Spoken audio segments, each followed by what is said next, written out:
رحمۃ اللہ وبرکاتہ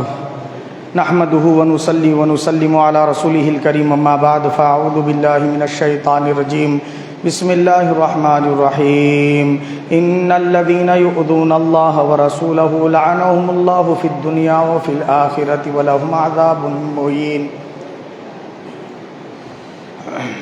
فی الآخرۃ واعد لہم عذابا مہینا صدق اللہ العظیم ان اللہ وملائکتہ یصلون علی النبی یا ایھا الذین آمنوا صلوا علیہ وسلموا تسلیما اللہم صل وسلم علی سیدنا محمد نور الانوار وسر الاسرار وسید الابرار وعطرتہ بعدد کل معلوم لک صلاۃ و سلام علیک یا رسول اللہ صلاۃ و سلام علیک یا حبیب اللہ صلاۃ و سلام علیک یا نورا من نور اللہ صلی اللہ تعالی علیہ وسلم شاہ است حسین بادشاہ است حسین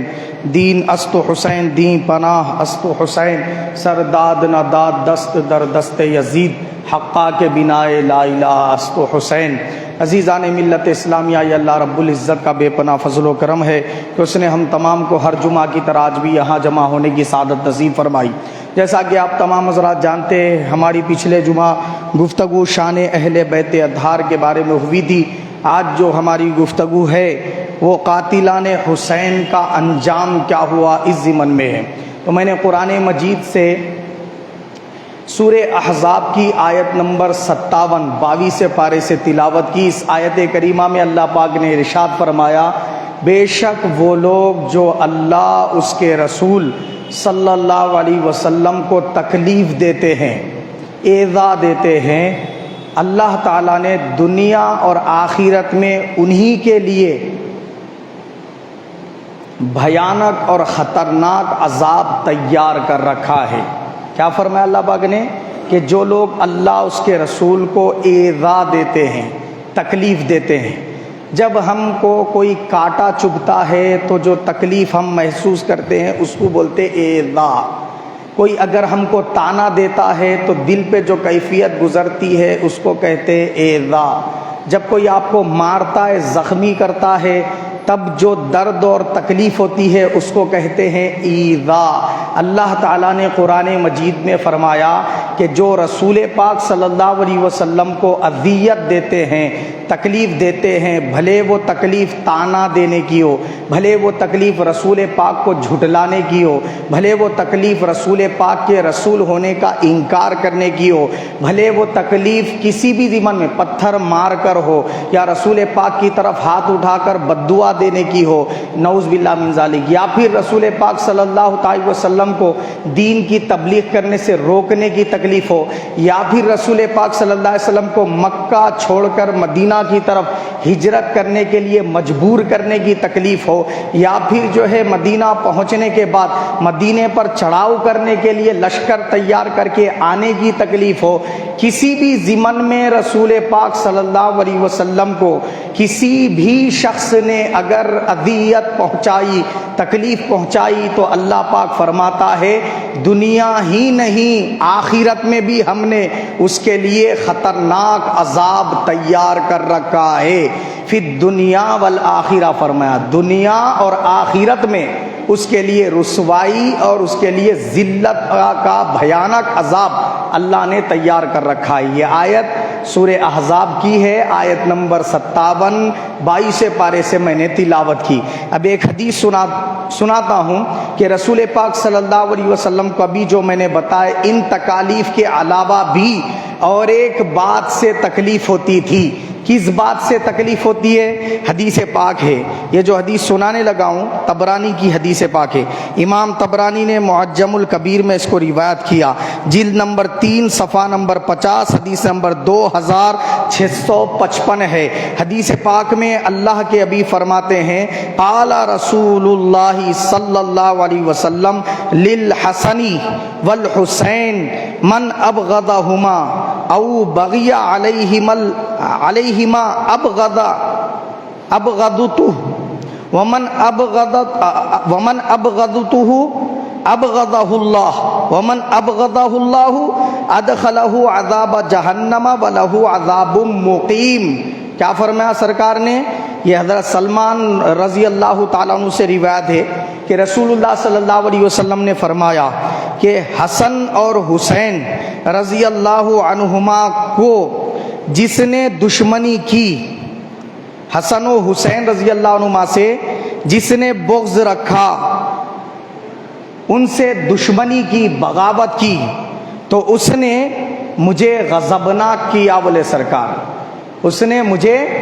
غضبناک کیا، اور جس نے مجھے غضبناک کیا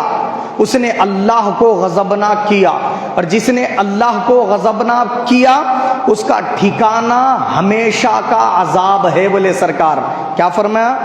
وہ داخل ہو جائے گا جہنم کے عذاب میں، ادخلہ عذاب جہنم، جہنم کے عذاب میں داخل کیا جائے گا، وَلَهُ عَذَابٌ مُقِيمٌ، اور جہنم میں داخل کرنے کے بعد نکالا نہیں جائے گا، ہمیشہ ہمیشہ کے لیے جہنم کا عذاب پائے گا۔ تو یہاں رسول پاک صلی اللہ علیہ وسلم نے بتایا کہ امام حسن امام حسین سے دشمنی کرنا، ان سے عداوت کرنا، ان سے بغض رکھنا، اور ان کے ناموں سے چڑ جانا، ان پر تانے کسنا، ان کو تکلیف پہنچانا، ان پر تیر و تلوار کے وار کرنا، یا ان کو زہر دینے کی پلاننگ کرنا، اور ان کو شہید کر دینے کے بعد سر دھڑ سے جدا کر کے نیزوں پر بلند کرنا، اور پھر پیچھے پیچھے ان کے گھر والوں کو رکھ کے سامنے سامنے سر لے جانا تاکہ ان کو وہ سر دیکھ کر اور زیادہ تکلیف ہوتی رہے، اس طرح تڑپانا۔ اور امام حسین کی شہادت کے بعد سیدہ سکینہ جو امام حسین کی صاحبزادی ہے، ان کے کانوں سے بالیوں کو کھینچ دینا کہ خون لولکیوں سے بہنے لگے، اور اس طرح ان کے گالے مبارک پر تماچے مارنا کہ 5 سے 6 برس کی صاحبزادی ہے حضرت سیدنا امام حسین رضی اللہ تعالیٰ عنہ کی ازواج کو ان کے بیوہ کر دینا۔ حضرت سیدنا امام حسین کے صاحبزادے جو 14 برس کے ہیں، حضرت زین العابدین، بیمار ہیں، اتنے بیمار ہیں بخار کی شدت کی وجہ سے بے ہوشی طاری ہو رہی ہے، ان کو پیر پکڑ کر بستر سے جو ہے نا نیچے زمین پر گھسیٹنا، اور وہ عورتیں سیدنا امام حسین کے گھر کی جنہوں نے کبھی کوئی غیر محرم شخص کے سامنے بے پردگی نہ کی، باہر نہیں نکلے، ہمیشہ پردے اور شرم و حیا کا پیکر بنے رہے، ان با پردہ خواتین کو اونٹوں کے اور گھوڑوں کے پشتوں پر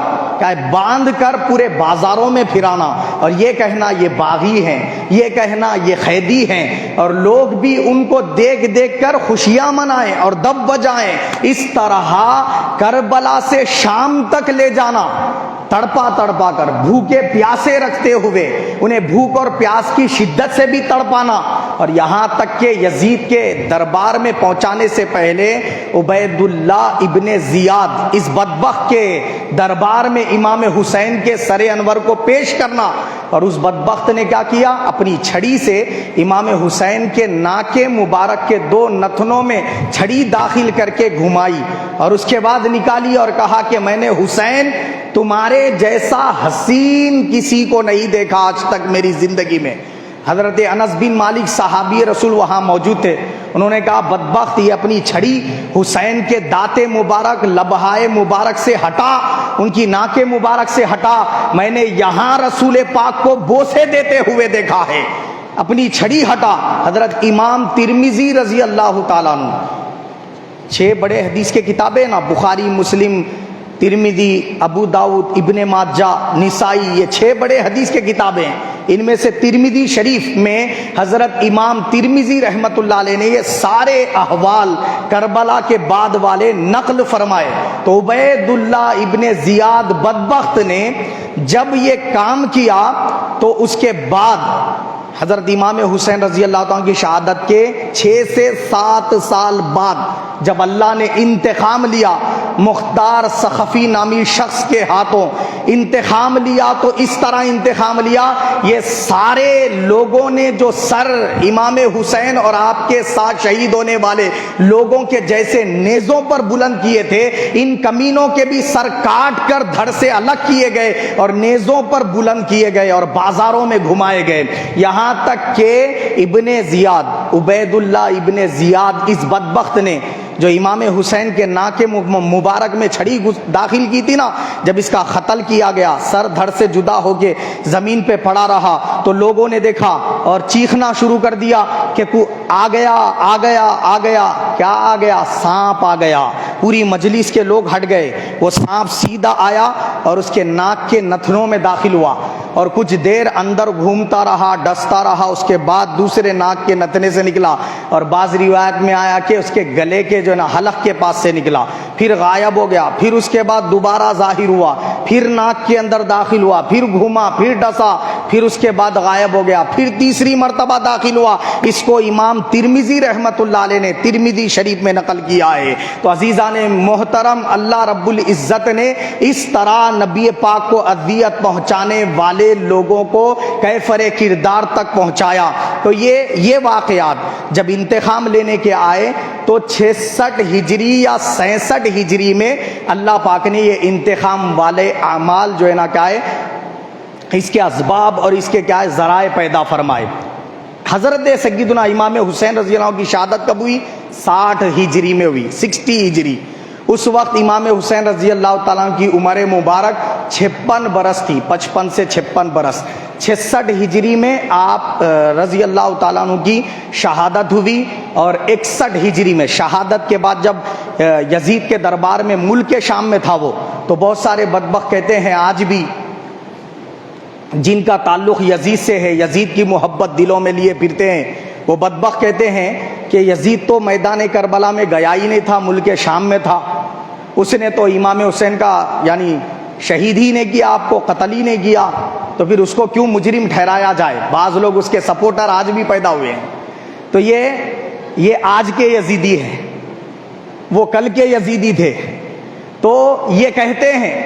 دیکھیے آپ اس کی میں ایک مثال دے کر آپ کو سمجھا دیتا ہوں۔ ایک شخص کیا کیا، بہت مالدار ہے، تو کسی غریب غنڈے قسم کے شخص کو 1 لاکھ روپئے 2 لاکھ روپئے دے دیا، اور دے کر کیا بولا، فلاں شخص کا قتل کرنے کا ہے۔ تب وہ بیچارہ گیا 2 لاکھ روپئے لے کے،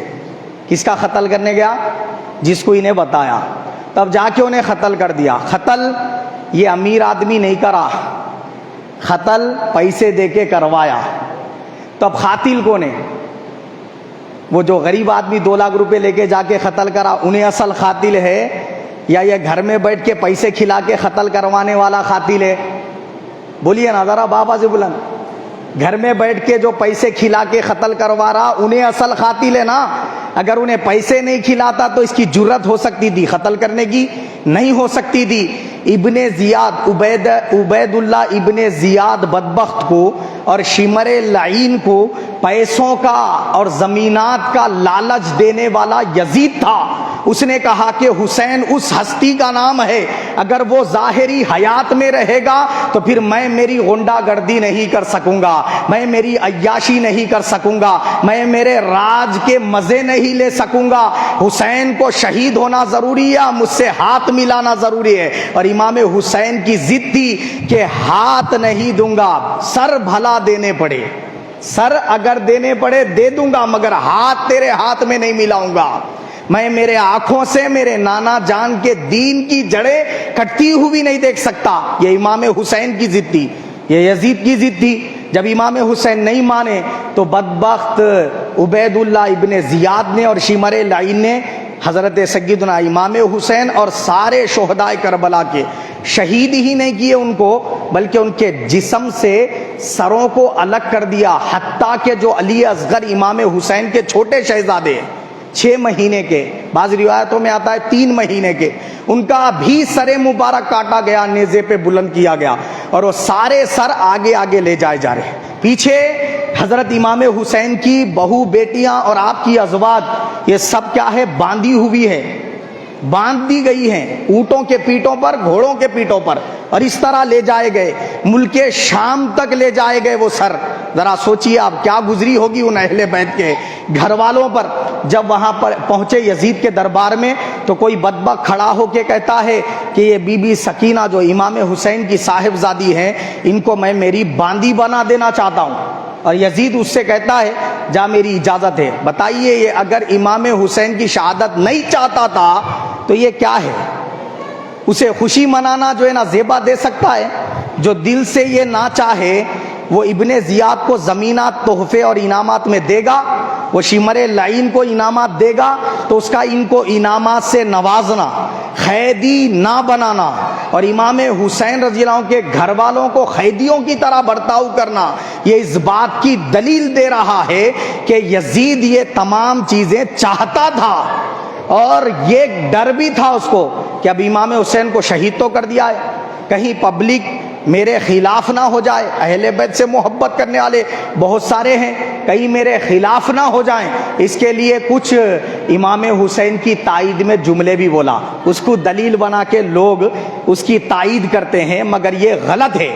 اگر اس نے دل کے ساتھ اہل بیت سے حسن سلوک کیا اور ان کو مدینہ بھیجا، اور جو ہے نا کیا ہے ان لوگوں کو، ان مظلوم حضرات کو ان پر ظلم ہوا بول کے کچھ تسلی دی، تو دل سے دی، تو پھر مدینہ منورہ پر چڑھاؤ کرنے کی اجازت نہ دیتا۔ ادھر ایک طرف تو اہل بیت کے حضرات کو، ٹوٹے پھوٹے قافلے کو جو کربلا سے آیا تھا، مدینہ جانے کی اس نے اجازت تو مرحمت کر دی، مگر سیدہ سکینہ کا وہیں انتقال ہو گیا اور ملک شام میں ہی ان کی تدفین کر دی گئی، اور امام حسین اور دیگر شہدائے کربلا کے سر بعض روایتوں میں آتا ہے کہ وہیں دفن کر دیے گئے، بعض کثرت کے ساتھ روایت یہ ملتی ہیں کہ وہ سر مدینہ منورہ لے جائے گئے اور سیدہ فاطمہ رضی اللہ عنہا کے قدموں میں دفن کیے گئے۔ تو امام حسین کا سر مبارک مدینے میں سیدہ فاطمہ رضی اللہ عنہا کے قدموں میں دفن ہے۔ اور ایک روایت یہ بھی ملتی ہے کہ حضرت سیدنا امام حسین کو پھر وہ ٹوٹا پھوٹا قافلہ کربلا آ کر دھڑ اور سر دونوں کو ملا کر دفن کیے کربلا میں، مگر زیادہ تر مضبوط روایت اس بارے میں ہے کہ سر مبارک لے کر مدینہ چلے گئے اور سیدہ فاطمہ رضی اللہ عنہ کے قدموں میں ان کو دفن کیا گیا۔ اب یہ قافلہ جب مدینہ پہنچ گیا تو یزید نے 61 ہجری میں، 60 ہجری میں شہید ہوئے نا امام حسین رضی اللہ تعالیٰ عنہ۔ یہ قافلہ جب مدینہ پہنچا تو مدینہ کے سارے لوگوں نے بغاوت کا اعلان کر دیا، مکے کے سارے لوگ مخالفت پر اتر آئے، سبوں نے کہا کہ ہم امام حسین کے شہادت کا انتقام لیں گے۔ تو یزید کو ڈر ہوا کہ میرا تخت کہیں پلٹ نہ جائے، تو ظالم حکمران نے 10,000، بعض روایتوں میں تھا کئیوں ہزار کا لشکر دے کر مدینہ منورہ پر چڑھائی کروائی اور مدینہ پر حملہ کروایا، اور وہ جو حملہ کروایا مدینہ منورہ پر، 3 دن تک مسجد نبوی میں اذان اور نماز بند کر دی گئی۔ جہاں نماز ریاض الجنہ میں ادا کی جاتی ہیں، اس کا احترام کرتے ہیں، مسلمان وہاں نمازیں پڑھنے کے لیے تڑپتے ہیں، یہ یزیدی لشکر نے اپنے وہاں گھوڑے اور اونٹ باندھے، اور جہاں رسول پاک بیٹھ کر خطبہ دیا کرتے تھے، منبر رسول پر گوبر اور لید، اونٹ اور جو ہے نا کیا ہے معلوم ہے اپنے جانوروں کی، اس کے اوپر ڈالے کمبخت۔ اب بتائیے کیا سرکار کو اذیت نہیں ہوئی؟ 10,000 کے قریب، 10 سے 12,000 کے قریب مدینہ منورہ کے اندر صحابہ، صحابیات، تابعین، جلیل القدر اللہ کے نیک اور محبوب و مقربین بندے، اور ایسی خواتین جو کبھی نامحرم اشخاص کے سامنے نہیں نکلی تھی، ان لوگوں کی سڑکوں پر نکال کر عزتیں لوٹی گئی۔ اب آپ بتائیے، یہ مسجد نبوی میں سرکار کے مدینہ منورہ کے گلیوں میں ہوا، سرکار کو اذیت نہیں ہوئی؟ بے شک ہوئی، رسول پاک صلی اللہ علیہ وسلم کو اذیت۔ اور پھر اس کے بعد اس لشکر کو حکم بھیجا گیا کہ مکہ مکرمہ پر چڑھائی کی جائے، وہاں حضرت عبداللہ ابن زبیر رضی اللہ تعالیٰ عنہ تھے، اور مکہ مکرمہ پر حملہ کیا گیا، تو انہوں نے پہلے سے ہی تیاری کر لی تھی، چونکہ پہاڑی علاقہ تھا مکہ مکرمہ، اور چاروں طرف سے پہاڑ کے گھیرے میں جو ہے نا کیا ہے مسجد حرام تھی، تو پہاڑوں پر چڑھ کر صحابہ اکرام اور دیگر تابعین اکرام، تیر انداز حضرات وہاں پر بیٹھ گئے تھے، تو لشکر داخل تو نہیں ہو سکا مکہ مکرمہ میں، لیکن ظالموں نے منجنیق کے ذریعے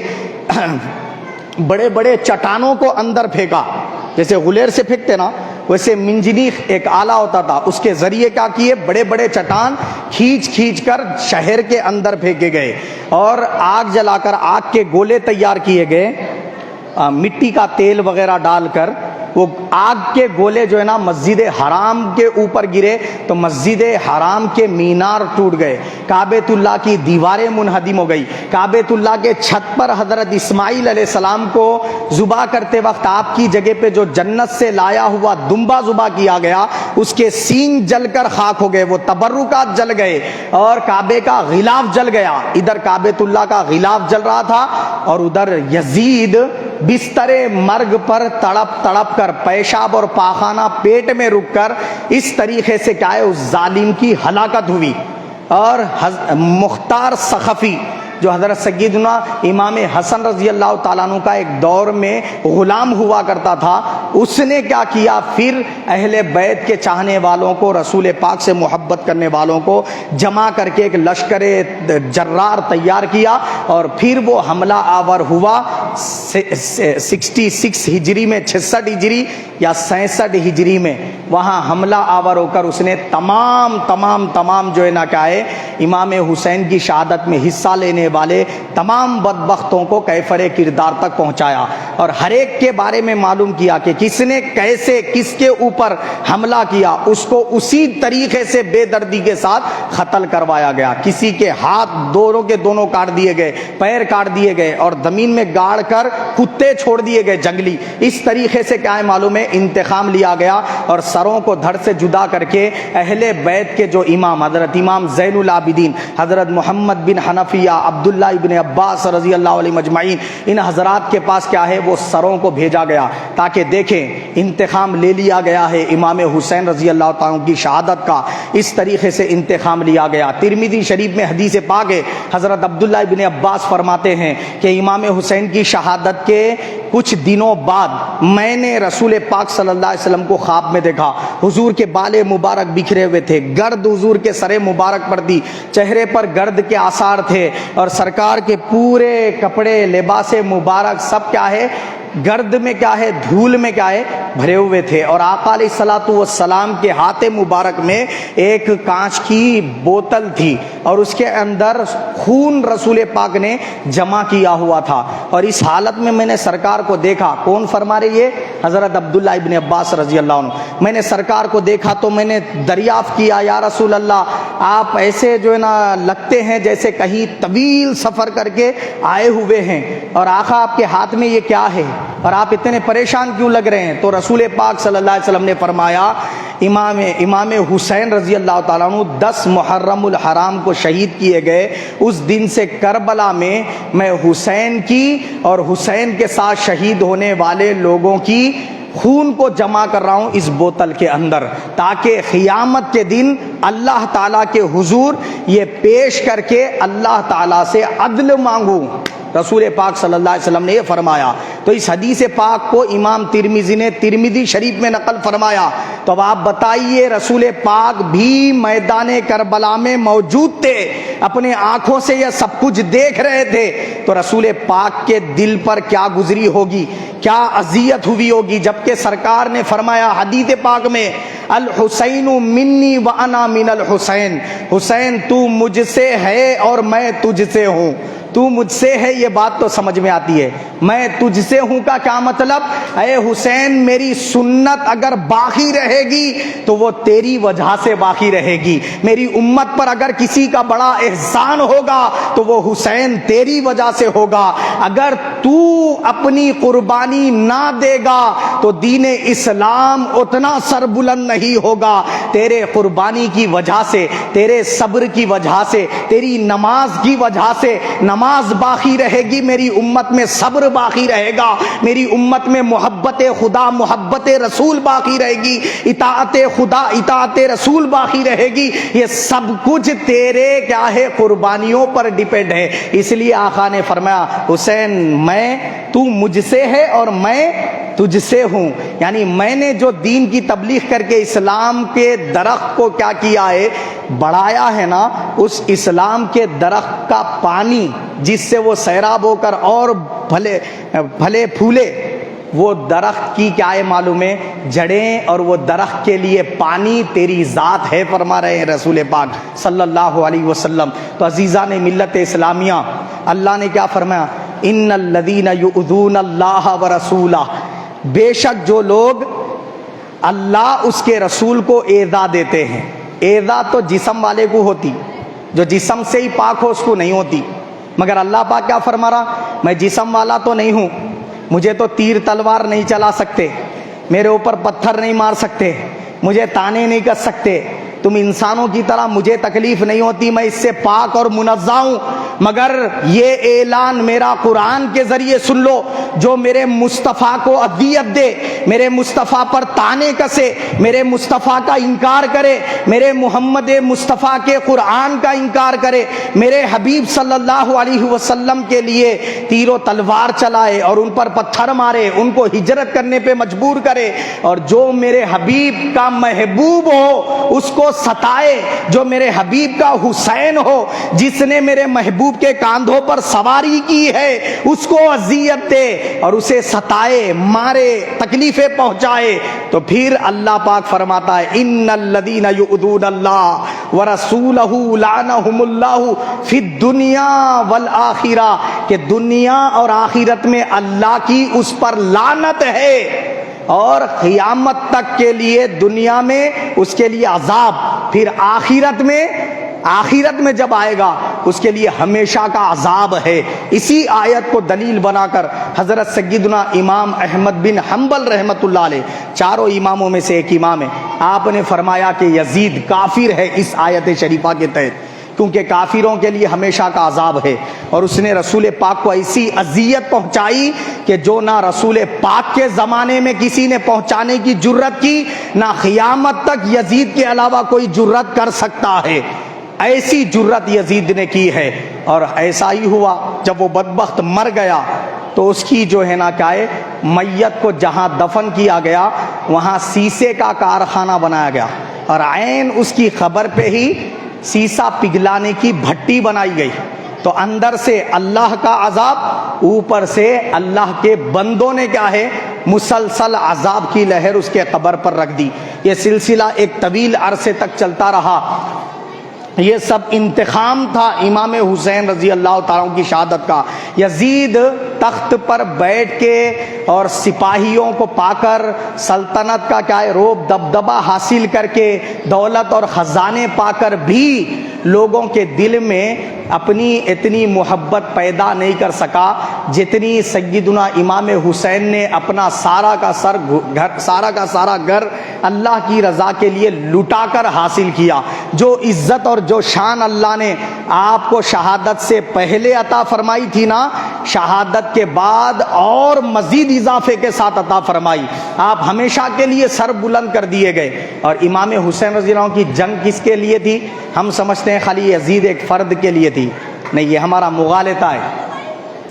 یزید سے امام حسین رضی اللہ تعالیٰ عنہ کی جنگ نہیں تھی، یزیدیت سے امام حسین کی جنگ تھی۔ یعنی یزید ایک کیریکٹر کا نام ہے، یزید کیا ہے؟